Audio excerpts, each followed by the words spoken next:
I had to write all of this down because I'm not good at speaking extemporaneously. The first thing it says, I am Maggie Zarowski. I'm a professor here at Creative Writing in the English department. I want to welcome you and thank you for being here tonight. We are very lucky to have poet Elizabeth Willis with us in Athens this evening. I want to thank her for making the long trek. It's not easy to get here from Iowa.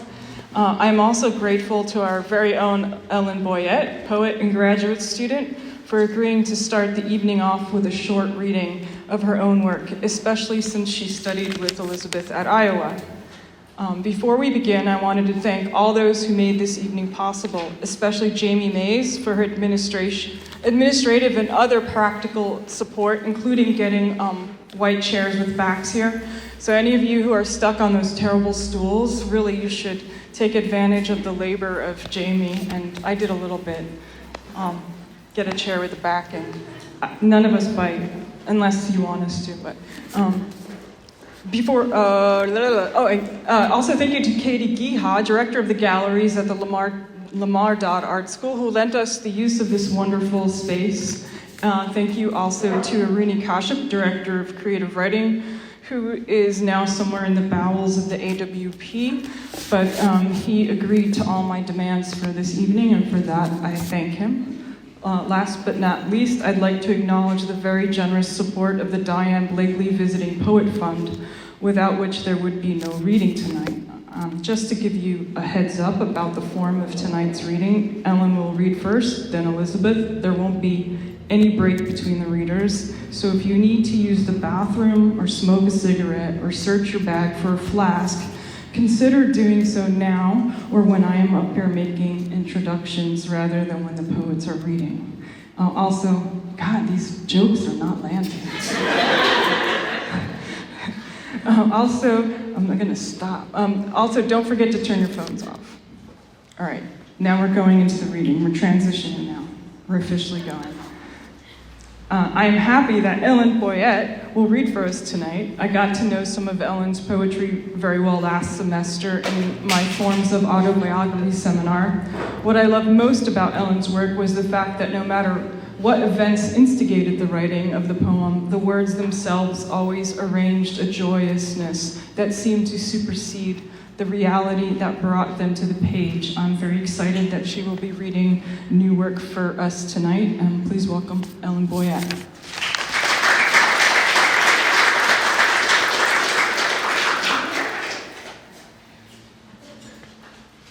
I'm short.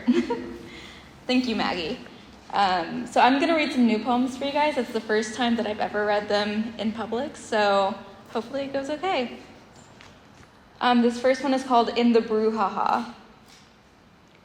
In the brouhaha, we garish flares on wrists and pink diamonds on ceiling. In the brouhaha, we run antelope, dissect golden apples, we adulterate permed hair. In the brouhaha, there is a special kind of special K. In the brouhaha, we osmosis so retro, we disco glam in silver. Ticker tape at the brouhaha, and eating little pieces of confetti. No forgetting at the brouhaha, only nostalgia so little girl's bedroom, nostalgia so glass of warm milk, nostalgia so no tears shampoo. In the brouhaha, we laugh like tee-hee-hee. In the brouhaha, we sell our heat by electric conduction, by razor blade finance, by quarter-pound koi fish ponds. In the brouhaha, we are slip and slide, we are charmeuse overcoats, we eyeball light fanfare, we sip gin and tonic, lie chronic in weight, fate ties our cards sour. In the brouhaha, we rinse foam, we gloam over neon horizon. We rock our socks and wheels so glossy, we toss fragile nightingales, we summon dead ostriches to contort yoga, consort with the hierarchy, and banish loose frou-frou blouses. In the brouhaha, you are elastic plastic, my red wren diver, my rabid squirrel barker. In the brouhaha, we brew contagion, love, sex, and money. Honey, in the brouhaha, we live eggless, drive Lamborghinis through marshmallow fluff. It is enough to famine sunsetly. It is enough to exercise limp petunias. Only in the brouhaha we resuscitate the feeble from the feeble-minded. It is a joke, a curse, a luxurious famine of want. This one is called Keats Would Freak. Twin vases carved in eroding lace and twine I am, hammered shocks sent through the lauded lip through which I taste your whiskey, flowers, brambles, and you ameliorate past me, tipping not quite over. Eroding lace and twine are lithe and bioluminescent fish-colored clay. Bray in unison to the ferocious children about watching their footsteps. Wept you would if I were to part ways in a chip, a fissure, a lack of parts hewn solid, scolded in the fire. A lyre plain and hydrating wanes a whisper. The moon eclipses children watching, dreaming hardcore tempestuous negligence. I'm saying I'm a twin vase carved to marble, impressive hedge fund managers, and relegate over my slinky figuration. Date me late BC, and order me a latte foaming, droves of emancipated children, gloaming to tilt me into ruin. It doesn't matter if you think you're doomed, it only matters what you do, to heave a heavy thought of care. Air is lighter in a cloud, and that's what I'm about. I won't be your doll baby. Worth a couple mil to the right buyer, but like I said, a lyre plain and viscous. Keep me saturated, and circus girls will hold a candle to the tent. Minutes to gamble your frou-frou life away. That's the basis for contempt, dreamt up in computerized tongues. So this one is called Chant Romantic, and it's about visualizing my family from a distance and seeing them as strangers. 3 mysterious girls jumping over cans of vodka sunrise shakes me. Shake me dumber and out of breath, fixation. Vexing I find it being me, ripened by moon water, on my temple, dripping, dropped a bomb totally worth its weight, its worthiness, and lest I summon monstrous epithets or theses into being forecasted, casting spells, its love, LOVE, spelling itself to death. Dies so cool and chic, chicks say. I say it, say rain on my parade. I say rain on my parade. This is the last one. And for my students who are here, this is from the prompt of a drug-induced poem. It's called Sprint Trip. A stabbing pain, refrain my abs from running thickets through the core, an apple, saccharin, and leaves like lamb's ears, queer again, to grab at lungs like lace. I set a pace, a dram, a fig, dig a chase, a famine. Over a conscience rigged to fiddle with contaminants, I took some Molly, fell coddled on a solemn hill. Eels siloed in a bank, feel echoed by a brink, a dam, where pale fingers chase the water's edge, gargle ferocious and unclear. Hail the gelled kaleidoscopic, hail hydro-flask cathedrals, hail psychotropic palm trees, hail neon fluffed up bunnies, hail USB ports round my flowers, hail poison jams teething. I call to mind a sudden trill, a chill to my boned knees, where luxurious gangrene did alight on me. Was peasant for a sober moment, was genius to a slimy toad, wrapped skin in clover and breathed odalisque, reticent, required. Coming down, I saw my green hands chip away at alien stems. A cell phone or a jar of walnuts would have done me great disservice, and nervous though the room was, all evaporated near. Nearer still, I recompose blown through dresses and faux fur gloves. Love is for troubadours and sons of habit cloaking nuns. Run for the hills that eat you. Thank you.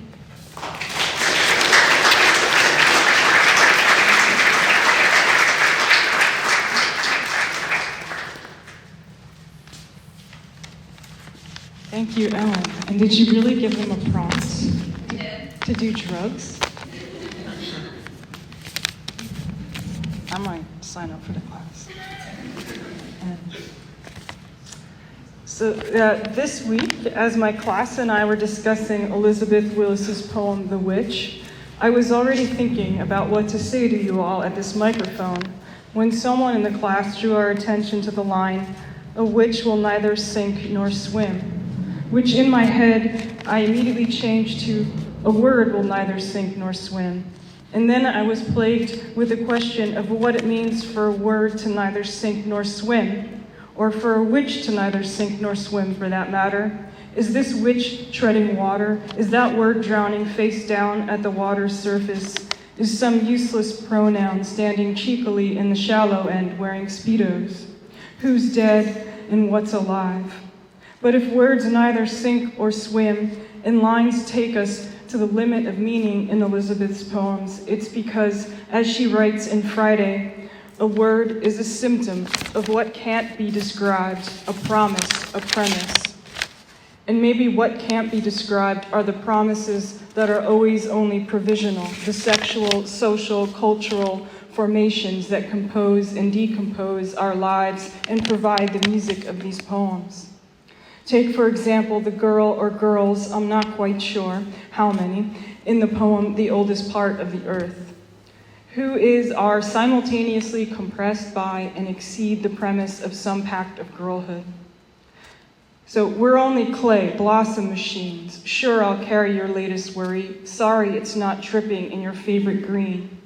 Our cheeks are marked with leafy stains. What lasts forever won't survive its station any more than that June bug can translate through the screen. We're living on anyway, immaculate lawns, neo-forsythia. It's not that the girl can't be contained, but girl can't contain. The poem captures the violence thereof.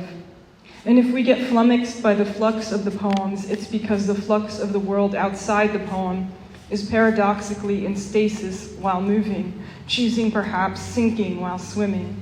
This is what happens to the political formation, that thing we call nation, in the poem, and what my species did. It was not the same stream, it was not America, not the same America, not the same twice, not the same again. But if these poems know that all promises are only premises that might be made to be broken, they understand that the art of poetry, despite its limitations, is a means of feeling agency, of engaging and inviting oneself into the world. Or as the poem says, against the crooked imperfection of the word, this happened. We ate carelessly. I stitched this in the lining of your coat. Essential to whom? Essential to me. These poems are essential to me, and I think after this reading, they will be essential to you. I am very happy to introduce to you tonight my friend, the essential Elizabeth Willis.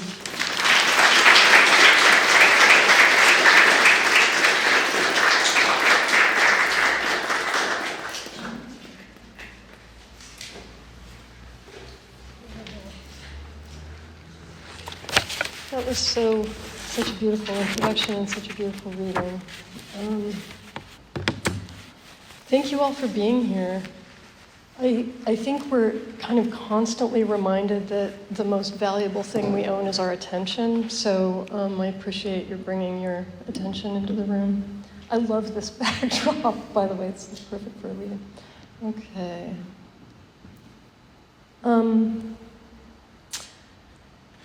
I have been working on a book for a long time, and then COVID happened, and so I haven't actually been going around giving readings for a really long time. And I just want to say, to be in the presence of you all feels like a privilege. So I wondered, since my poetry world has been so virtual over the last little stretch, if you would do me a favor before I start reading poems, and that is to turn and look at the person next to you and smile at them.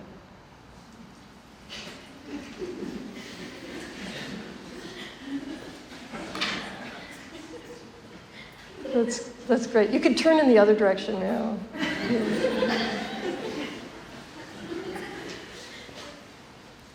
It's great. I feel like we're all in the pool together. You know.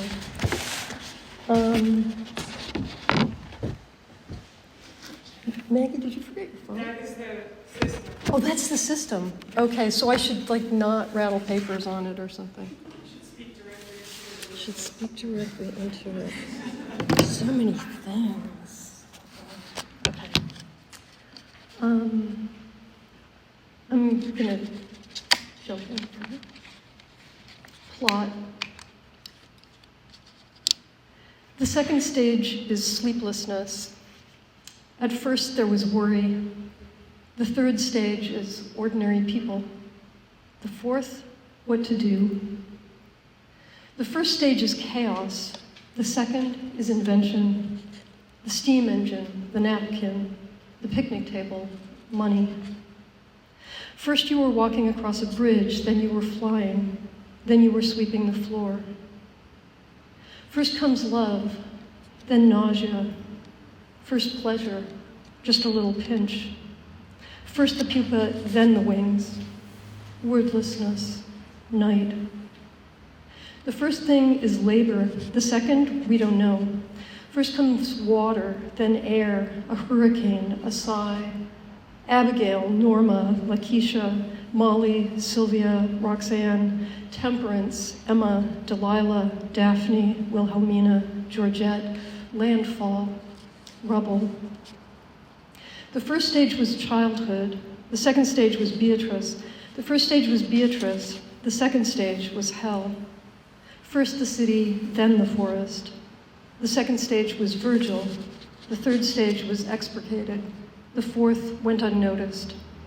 The last stage was a letter, a single meaningless hum. What came first, the money launderers or the flatterers? What came first, the Catherine wheel or the icebox? In the beginning, a voice. In the beginning, paramecia. First carbon, then electricity, then shoes. In the beginning, a tree. Before the house, a cave. Before the cave, a swamp. Before the swamp, a desert. The garden was in the middle, between the sidewalk and the street. In the beginning, soup, then tables, the stock market, things on four legs. In the beginning, I was frightened. Then the darkness told a joke. Which came first, the river or the bank? Which came first, the priest or the undertaker? Which came first, crime or punishment? Which came first, the firemen or the cops? Which came first, conquest or discovery? The fork or the spoon? The point or the lineup? The FBI or the CIA? Which came first, gravity or grace? Which came first, cotton or wool? Which came first, the slaver or the ship? Which came first, the ankle or the wing? The hummingbird or the frog? Puberty or ideology? Which came first, memory or forgiveness? Which came first, prohibition or women's suffrage? Coffee or tea? What came first, yes or no? What comes first, silver or gold? Porcelain or silk? Pen or paper? What came first, Kyoto or Dresden? What came first, the Renaissance or the Reformation? What would you rather be, a rabbit or a duck? Who is more powerful, Mephistopheles or Marguerite? Who's it going to be, me or you? What would you rather do, burn or drown? In the beginning, I was invincible. In the middle, I came apart. First there was a library, then there was a cafe, then there was a wall of glass. Which came first, the melancholy of departure or the double dream of spring? Which came first, repression or resistance, grammar or syntax, the siren or the gunshot? Which came first, granite or marble, the army or the drone, the whistling or the blackbird? Which came first, sugar or rum, pineapple or bananas, the Senate or the corporation? Was the story half empty or half full? What feels better, pity or anger? What scares you more, life or death? What describes you best, the steam in the engine or a penny on the tracks? What were you thinking, a whimper or a bang? What would you choose, a sandwich or a phone call? What did you expect, a question or an answer, a piano or a clock? Take all the time you want. How many of you are poets? Just out of pure curiosity, just raise them up. Okay. Yeah, just curious. How many of you write poetry? Oh, excellent. Okay, so it's like, what do you call yourself thing? Okay. One thing that I love about poetry and so many of the people who practice it is the way that labor is so often shared. It's like we're all part of a certain kind of proletariat. So anyway, this is a poem for my friend C.A. Conrad, who I think was just in town, so want to catch his wave. What else in art do you pay for? To just sit down is so much with you. No one seems to pick up other people's garbage, but we do. All that meaning under the surface of the dirty white collar. Pick up, pick up, pick up. I'm calling you. I'm the garbage now. The wall, what all of refuse. I try not to refuse anything except death, which I refuse with all my aching, hanked up heart. Have you read the letters he wrote his mother from the road? This shape is like my state of mind when I think of his heart aching in the dumbest material, no matter what he strapped against it. Fire can't touch a cold, cold heart. It's blue, is black, is green already, speaking to the brain in any way it can to ask forgiveness. My friend, I see the glitter in your wounds. There isn't a single word for what I want to say. To be loving anyway, to be loving anyone is to abhor all harm. I don't know how to show you the tree that saved my life or whose reflected light comes through the mouth of the crystal you brought me from the dirty, patient earth.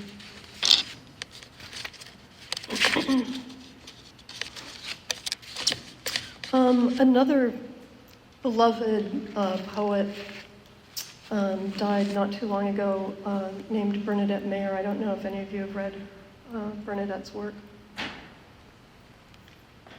She's somebody who was a kind of difficult person to be around, but she influenced a lot of other poets. And there's a kind of generosity in that. She wrote a book called Midwinter Day, in which she wrote during the entire day of the winter solstice. And she was really, really sick in the summer, so I decided I was going to write on the summer solstice for her. Midsummer Day, it's as if you were Bernadette, great and profligate, a ruthless matching of duration. Curiosity can be almost heartless. That's why hell has teeth. A poet doesn't choose the mouths they enter. A word is always more than this one thing, even when it's a shield to defend her open heart. To cut or staunch a wound with a single word, to bring the end into view, to taunt and refuse it, a moth so near the hand it's a kind of breathing, taking nothing but a piece of time, and now it's gone. Full stop, full sun. What is not left? How long anyone? To be animate is not always to have preference. What's given is hardly ever free. Even ice responds to anger or to love, the window giving up a fern on the coldest day. I don't know if this is the hottest, but it's getting close. Sentences always thinking in extremes, the beginning and the end, the top 10. It's almost ministerial to be so obsessed by winning. This is where it turns, Bernadette. We're all just trying to make it last between the 0 and the 1. I strike a match against the safety strip in your old kitchen on East 4th. Diamonds on the stove, the implausible luck of marketing. Hunger for actual food only sharpens it. I look up the word for solstice. It's like a knife, but it's not there, and no one's at the door when I go outside. Invitation is the oldest form of transfer. Feeling powerless doesn't mean we're stuck. I wanted to ask you about constraints, the power of rent control and love, oh fearless love. How did Greek become a metaphor for confusion when it's phosphorus politics in the air all the time? Not a lack of understanding, but the edge of wordlessness, the unpronounceable lake you swim in, they say is bottomless. That's a myth too. Classification can resemble bondage or a fence that brings your freedom into view. You kissed me at the door. A formal field is not a meadow. Phil was working for the Times, which sounded so romantic.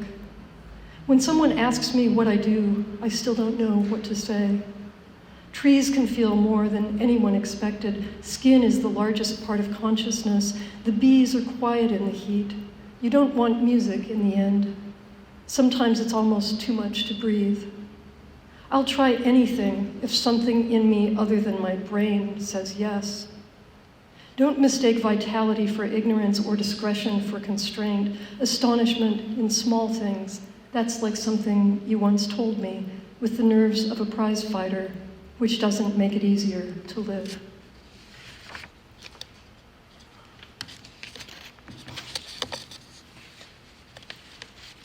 I guess mortality is like the theme of the decade. Since we're in an art gallery, I thought I would read a poem that began with a work of art because I got an assignment. It's so great to get an assignment. Like, enjoy that. It's nice to have something to initiate the dialogue. Anyway, I was really interested in Delacroix, Eugene Delacroix, who has a beautiful mural in a church in Paris of Jacob wrestling with the angel, which is just such an amazing story. And I became interested in kind of how much he was painting in other paintings, situations that involved a predator, and especially lions. And I started reading his journals, which are really amazing, and just kind of thinking about how people were thinking about predators and prey in the mid-19th century when, so much was changing in the social world. So anyway, this is called Outside of Delacroix, which is actually taken from Bob Dylan song, but it's just my private joke. Outside of Delacroix, a hunt is a still life waiting to happen, a not quite pretty heap of flesh in the clutch of composition. Josephine Forget, Clarissa of Richardson, poor lovely Lisette. I explained to Edouard my theories about the treatment of models. Outside the tented room, a hemisphere of hesitation. I feel I would like to paint my own century, its open maw, an ochre surrogate, lion devouring rabbit, lion and boar, horse attacked by lion, lion and crocodile. A rabbit's conscious eye as it enters the world of objects. In the quick of translation, a body has no use for suffering.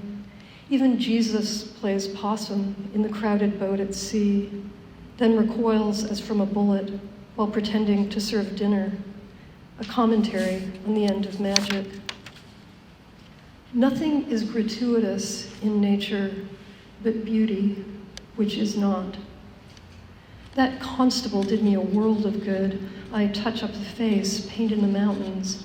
Poussin is right, Raphael was an ass. In the end, this world will burn me up. I am really astounded by Hunt's sheep.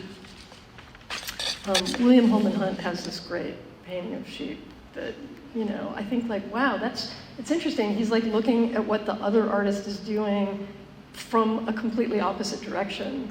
He's all fascinated by the predators, but what he really loves is, this piece.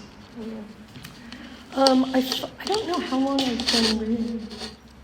I wanted to read to you from the book I've been working on, and I'm not sure how much background to give you about it.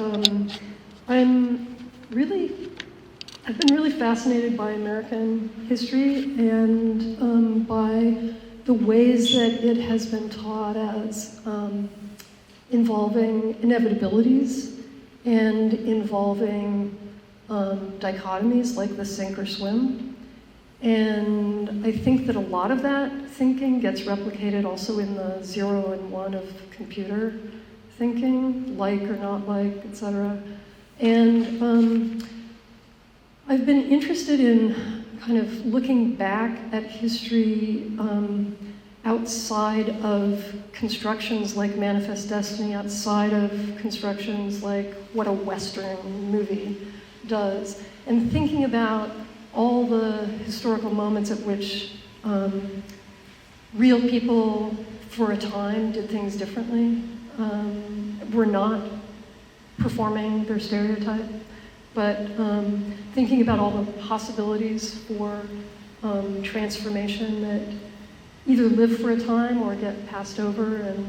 And anyway, I'm also really interested in kind of how culture played out in some of those spaces and about the performance of family. So one of those sort of formal constraints is the way that America has thought about and tries to reinforce notions of the nuclear family. And so I'm really interested in some of the alternatives to that existed. And so this is sort of about, it's just one little thread from it. And it's about a woman an actress named Maud Adams. And I think you'll figure out from what I read who she was. She started out in Salt Lake City. Her mother was also an actress and worked in the Salt Lake Theater. And when Maud Adams was a baby, she actually was like the baby prop on stage. So her whole life was sort of framed by a certain kind of performance of self. Anyway, so there are two epigraphs. One is from Robert Walser. Isn't the open stage but a wide open mouth talking in its sleep? And the other one is from Virginia Woolf's Orlando. The less we see, the more we believe. Okay, and I've got a stack of papers here, but that's just because I didn't want to get them mixed up, but I'm not reading that many pages. Okay.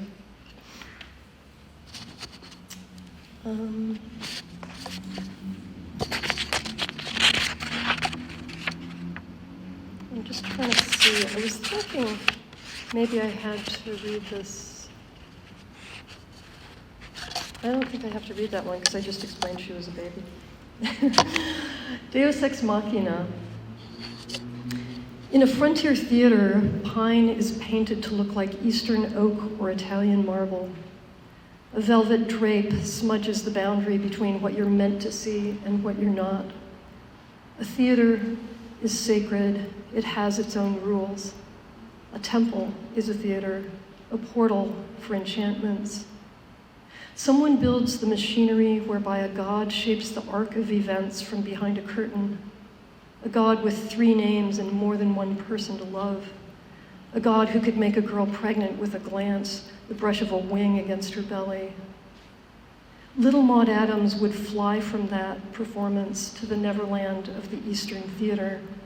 She would refuse to remain on the eternal platter. She would stand up, she would run, she would take a train. She would become other people with other addresses. A woman, a man, a boy. Her first time in the theater, she's like a baby on a platter. Anyway.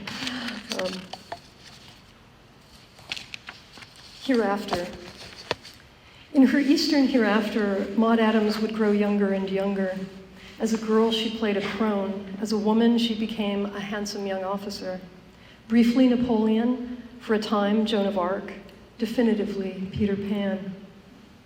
It was said J.M. Barrie had seen in her a real boy on an imaginary island, a boy clothed in leaves, pleased with his costume, with the brightness on his skin. It was reported that Maud Adams considered herself a foundling and that she had no thought of young men or of marriage. It was said that, like her mother, she had married the theater. In fact, she made enough money to live in 3 different houses with 2 other women. On Broadway and at home, Napoleon and Joan of Arc and Peter Pan liked the sensation of closing the curtain or the door, of changing the setting, the role, the gender, the age. This Maud, who liked to say the words written down by others, liked to have her own words written down by a secretary. Naturally, she liked the secretary to be in the same house. Naturally, such a secretary would be a woman whose voice she preferred above all others. She liked the sound of her secretary's name, and she liked saying it in a certain way that would mean, come. The secretary, Louise Boynton, too, had no thoughts of marriage, unless it were the thought of being married to someone who was married to the theater. Asenath Annie Adams joined them to live again among women in an unmanned house. If a theater is a house a theater? Maud wrote, "Genius is the talent for seeing things straight. It is seeing things in a straight line without any bend or break or aberration of sight, seeing them as they are without any warping of vision, flawless mental sight." How queerly can you see clearly? Was seeing straight a role, a costume, a cover, or did it mean creating a world beside itself from which you could see clearly? How queerly can you see straight? Maud Adams as St. Joan, 1909. A peasant blouse falls open to a shoulder, the bodice so loose it appears to be mistied. The advertisement by Alphonse Mouchet isn't a statement but a set of questions, a portrait in fragments. Had she just endured, or is she heading toward a revelation? This girl, this peasant, this face that breaks the field of the Beaux-Arts world that swirls around it. She's learned to speak without a voice, to act, as Ellen Terry put it, from the corners of her eyes. The flowering stump in the foreground snags, then reflects the gesture of Maud's upraised hand, the open vulnerability of the face, the delicacy of something fine, unarmored. The torn pink shawl suggests an earthly shell, the emblem of a body on its doomed way to sainthood. Her hands are raised in an attitude of listening. You can close your eyes, but not your ears. You can see that listening has a special relationship with pain. The girl is trying to take it in, trying to hear something small behind the noise. Or she is trying to shake off the entire scene, to refuse to be an object. She is not the. St. Joan's accusers referred to her as the maid, an epithet carried like a weapon. To be the servant of a god is to be both more and less than human. This is her mantle, her future, the cry of her occasion. Come in, Houston. No man knows another, and every man is ever another to himself. The epigraph to Maud's autobiography comes from The Adventures of Francois, foundling, thief, juggler, and fencing master during the French Revolution. Francois is a lost boy caught between fiction and nonfiction.